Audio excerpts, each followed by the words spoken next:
œuf maillot,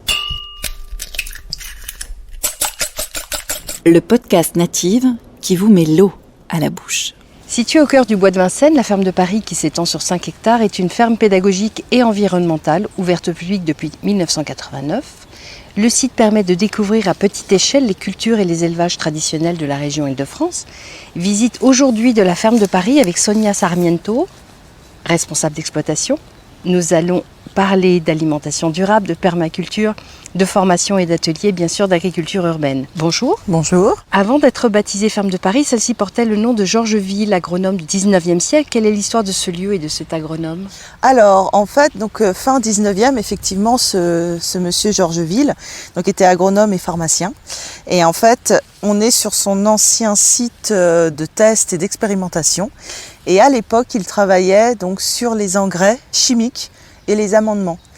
Et c'est là où l'histoire est drôle parce qu'en fait, lui était précurseur dans ses recherches et ses intentions étaient nobles comme toute recherche sur ces sujets-là à cette époque-là.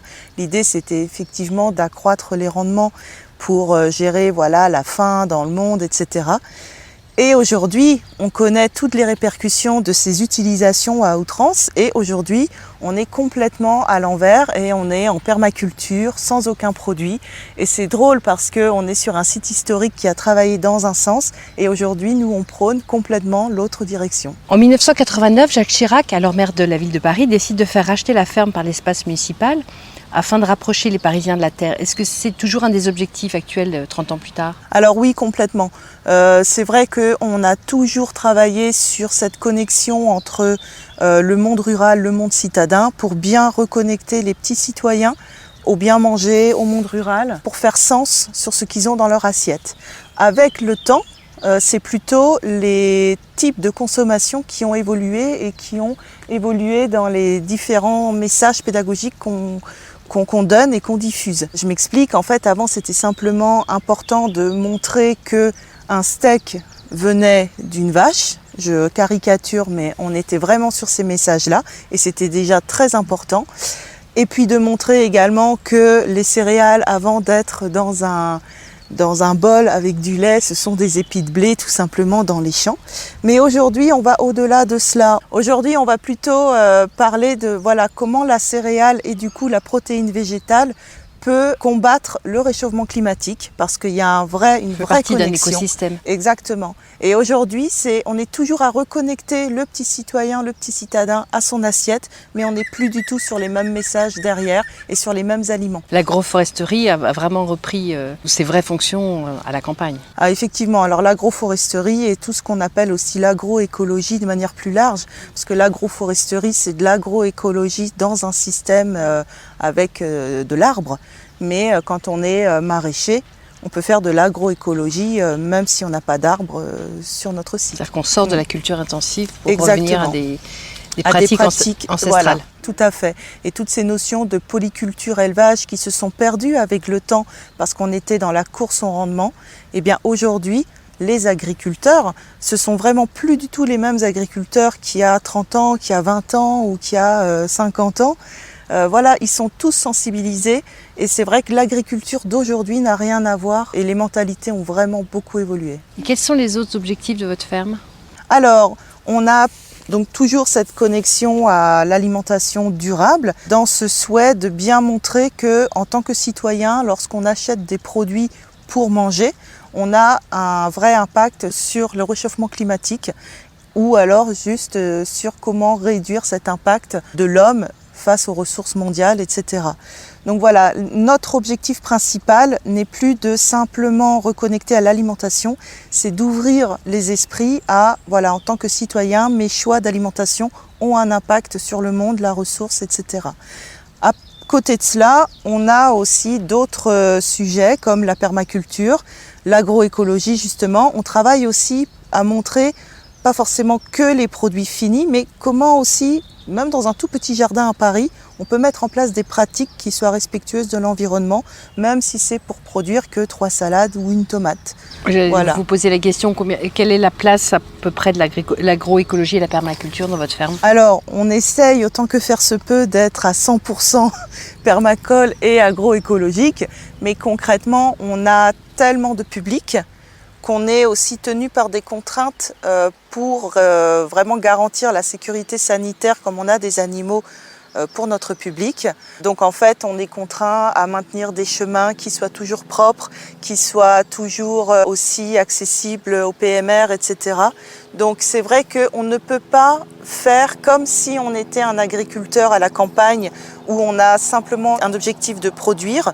On se doit d'être avant tout aussi un établissement recevant du public, un ERP. Et donc, voilà, on a toute une batterie de contraintes qui va avec, mais c'est notre définition de base. On a toujours été une ferme pédagogique et pas une ferme de production. Vous proposez un accompagnement du plan alimentaire durable. Quel est ce plan et qu'est-ce que vous avez mis en place comme action? Alors, effectivement, donc, le plan alimentation durable, c'est vraiment pour que la ville favorise le bio dans les cantines et dans sa restauration collective. Donc, les cantines pour les enfants, exactement. Les cantines pour les enfants, mais aussi pour les crèches. Et puis pour le public, pour les EHPAD aussi. Et puis le public aussi un peu plus social, voilà, il y a aussi des cantines sociales.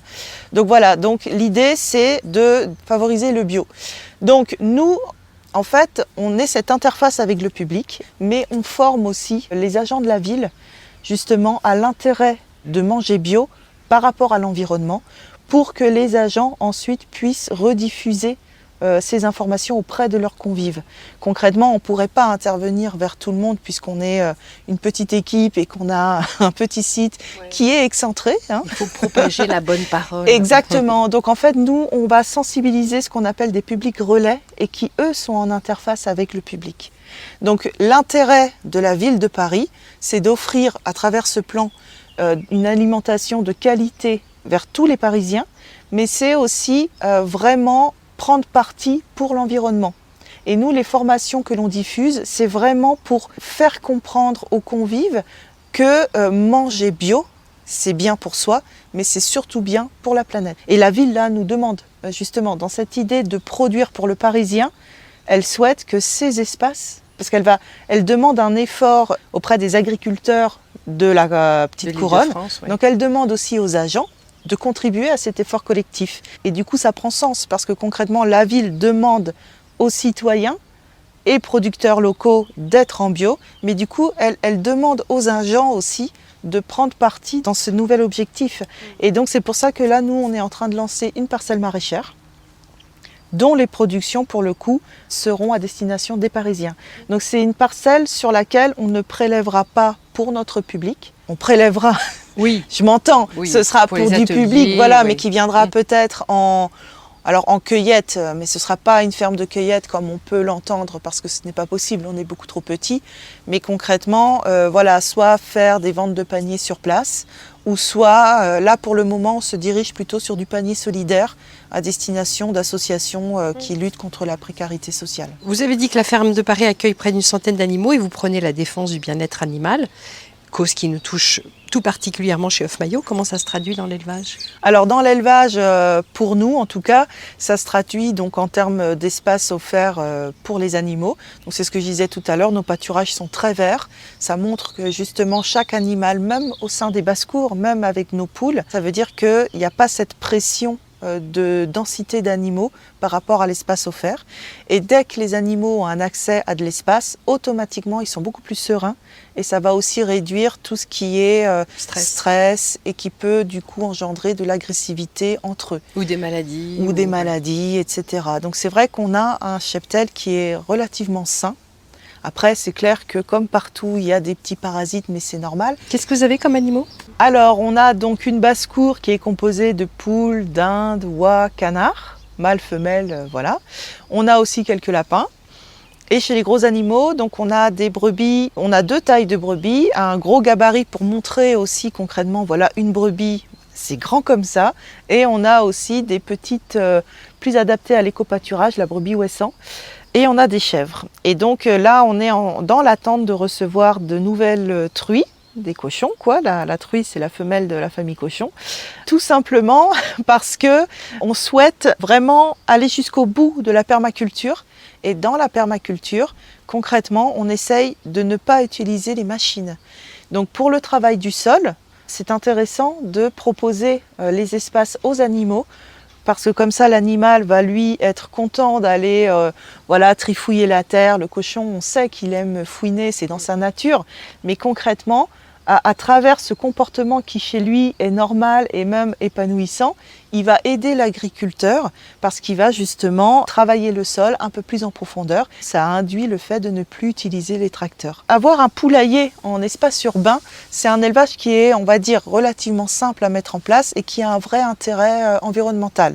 Le but, c'est d'avoir un impact de réduction sur les déchets ménagers, parce qu'une poule est capable de manger 150 kg de déchets par an, ce qui est quand même intéressant. Et sur une ville très dense comme Paris, où la gestion des déchets est un vrai sujet, d'inclure quelques poulaillers, c'est une démarche qui a effectivement été prônée par la municipalité. Vous allez faire adopte une poule? Voilà, certaines municipalités ont mis en place ce genre de process, un peu même à donner des poules pour les particuliers. Donc la ville de Paris n'a pas pris ce parti pris parce qu'effectivement, vu la densité de population, ce ne serait pas possible. Mais elle a quand même mis en place une communication pour inciter les Parisiens à mettre des poules. Mais justement... Quelle est l'utilité, voilà, les bienfaits exactement. Et comment on gère une poule surtout. Exactement. Parce que concrètement, nous, on a aussi été missionnés pour accompagner toutes ces démarches-là. Le but, c'est pas de prendre une poule juste parce que c'est sympa et que ça mange des déchets. L'idée, c'est de prendre une poule en ayant bien conscience que c'est un animal qui a des besoins, oui, et que quand on part en vacances, il faut gérer aussi quand même l'animal. Oui, on ne peut pas le mettre en garderie. Exactement. Ou alors ça veut dire qu'il faut trouver quelqu'un pour s'en occuper, comme quand on a un chien ou un chat. Qui reste à la maison. Exactement. Et quel est votre prochain rêve? Personnel ou professionnel? Les deux. Là, c'est compliqué. C'est vrai que la ville de Paris s'est vraiment engagée. Je ne sais pas si vous avez vu les engagements de la ville sur les sujets d'Agri-Paris. C'est un nouveau projet que met en place la ville de Paris. Et concrètement, moi, c'est quelque chose que je trouve très intéressant. Et voilà, on a été justement missionné par la ville pour rentrer dans la démarche d'Agri-Paris. Et oui, voilà. Parce qu'ici, on est sur le site principal, mais exactement, vous avez d'autres, vous avez des dépendances? Oui, donc par contre, les petites fermes urbaines, vraiment dans les parcs parisiens, on en a 3. Le but pour ces petites fermes-là, c'est vraiment de faire de l'éducation de proximité et de la médiation animale. On est moins sur les sujets d'alimentation, de consommation, parce qu'il n'y a pas forcément les structures pour avoir un discours qui soit bien assis, sur lequel on va vraiment prendre le temps d'aller au bout des choses. On est plus sur des petites sensibilisations de médiation animale, bien-être animal. Justement, si j'ai une poule, ça veut dire quoi? Si je veux faire de l'éco-pâturage, ça veut dire quoi aussi d'avoir des brebis en éco-pâturage? On est plus sur ces volets-là d'éducation. Ici, on va un petit peu plus loin et on a beaucoup plus d'espace, ce qui fait que se mettre à produire, donc on est complètement ouvert à cette évolution.